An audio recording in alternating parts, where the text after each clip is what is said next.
ଭାଇ ଟିକେ ଆଜି ଜଲ୍ଦି ଛାଡ଼ୁନାହାନ୍ତି ଘରକୁ ଜଲ୍ଦି ଯାଇଥାନ୍ତି। 8ଟା ହେଇଛି କିଛି ନହେଲେ ତ 10ଟା ଯାଏଁ ସୁଟିଂ କରିବା। ଦୀପକ ଡାକରେ ଭାଇ ଆପଣ ତ ଜାଣିଛନ୍ତି ଇଏ ଜମା 4-5 ମାସ ହେଲା ମୁଁ ବାହା ହେଇଛି ମାନେ ନୂଆ ନୂଆ ବାହାଘର। ହଁ ମୋର ବି ତ ଆସି ଆଇଯିବା।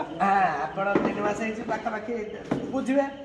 ଜିନିଷଟା କି କାଲି ଟିକେ ଝଗଡ଼ା ହେଇଥିଲା ତ ରାତିରେ ଗାଡ଼ିରେ ଶୋଇବାକୁ ପଡ଼ିଲା ଆଉ ସମାଧାନ ବି ହେଇନି।